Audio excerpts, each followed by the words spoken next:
Hello guys, in this video I'm going to demonstrate on how to set up DLT-C on our machine for dev environment.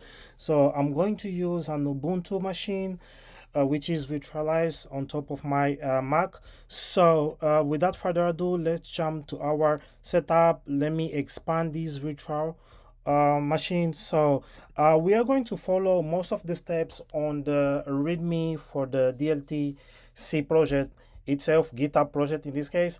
So for that, we are going to first of all take a look into the requirements. So first of all, so it states that Python version should be at least 3.12. So I'm going to check for that. I'm going to do Python version.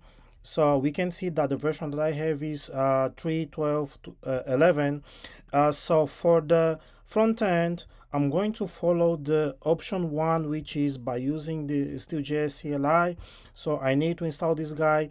Globally, I will just copy it from here, and I will go ahead and paste it here. Actually, will be npm I StudioJS/CLI, and I need to install globally. Let me close this guy. Let me see the installation. It might take some time. So, and last part is, in terms of prerequisites, is the installation of DuckDB. So I have the page of DuckDB installation open here already. So we have the platforms, and in here you have to select whichever platform you are using. So in this case, I'm using Linux. So I'm going to come in here and copy this guy and go back to the terminal and paste it. So installation is done. After installing DuckDB, I will create this environment variable. I will copy this guy and paste. Environment variable is created. Let me check if DuckDB is installed. So DuckDB is good. Now I will go ahead and copy clone the repository. So for that, I will come in here and I will copy this guy to clipboard, and I will create a folder mkdir, I'll say project, and I will now cd into this folder, and then I'll do git clone to this guy, and now I will cd into this project folder, and I'll open this guy in our VS Code.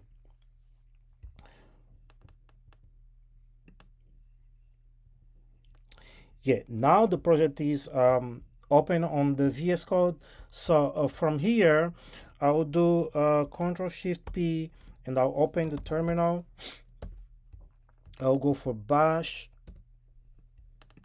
So we can see we have the backend folder and the UI folder. So now for the backend setup, let's go to our README. So we can see that we have to cd into this guy, and then we have to run this guy, and finally we have to do this. So, but I will first of all create a virtual environment, which is a recommendation for Python project. So for that, what I'll do is I will come in here and say Python 3, which is the Python version I'm using, -m venv, and I will call my virtual environment DLT-env, and I will press enter. And after creating the virtual environment, we need to activate it. For that, I will do source DLT-env bin, and I will say activate. Here we are. The environment is activated, and now I will do like cd, which is the second step of the README, into the backend, and from here I will do pip install -r and the requirements file. So this installation process might take a little bit of time because it's a lot of dependencies.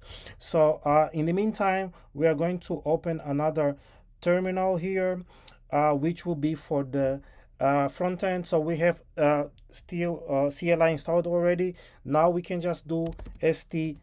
First of all, we have to cd into UI according to the documentation. On the README, we can see we do cd into UI, and then we do still serve. So that's what we are going to do next. So I'll do st serve. So the project is opening. So this is something else that shouldn't open. So, and I will copy this guy in here, and I'll go to the browser, and I'll paste it. And instead of using 127.0.0.1, I will go for localhost, because this is what Auth0 is going to take into consideration. So I'm going just to change it here. And by default, the authentication mode will be Auth0, because this is the default, and I will show you guys where this is set up. So we have inside the UI, we have this config, and then we have settings, and we have this dev, where we set up the configurations for the dev environment. So for the Auth0, which is the default authentication mode, we can see in there, that's what we have. If we want to change it to anonymous login, we have to make this guy true, and this should be O for that. But in the meantime, let us check if our like backend setup is completed. Not yet. It's taking a little bit longer, but it's also a lot of dependencies. Let's just wait for a little while until it gets completed. So what I want to do is I want to first like log in with Auth0, and then I want to enable the anonymous login, so we can see how things work on both scenario. Yeah, it's gonna take, yeah, it's almost there, I think. Yeah, and now we have our backend setup done. Now I will do Python, which is a step 4 of the README, src app.py, to bring our server up. So the backend is running. Now I'll go to the terminal, and I'll go to authenticate with my Google account. So I had my Google account logged in to another application. This is why I was able to log in straight. So this is like the login with Auth0. I will now log out, and I will come in here, and I will say true to this guy, and I'll save it. Now I'll go back to the browser, and now we can see that we have anonymous login. I will log in. We don't have to put credentials. So that's it. Now for us to make sure that everything is working, our setup is was done successfully, let's test some of the features. So for that, let's start from here. Let's just upload some files. I'll go in here, and I'll press in here to choose the files to be downloaded. So I have some files that I downloaded before.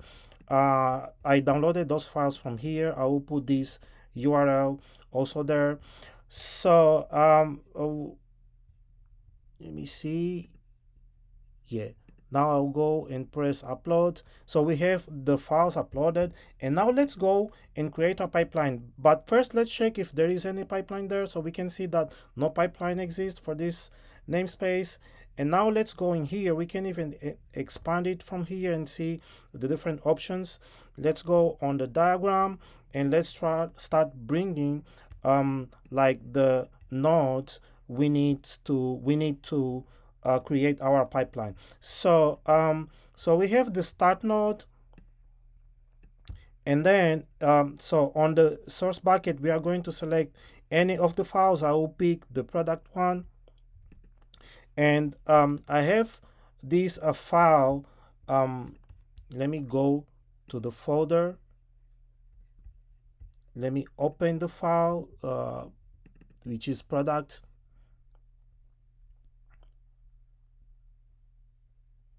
Yeah, we have for the primary key, we are going to use this index field. So for that, let me come in here and say index. And then for the database, I will call product DB. And for table, I would only call product. And finally, I will name my pipeline. I'll say product pipeline 1. And then I will save it. Oh, okay. This is we forgot to make the connection in here. Let me press again. And here we are. So first step got completed. Now second step is running. You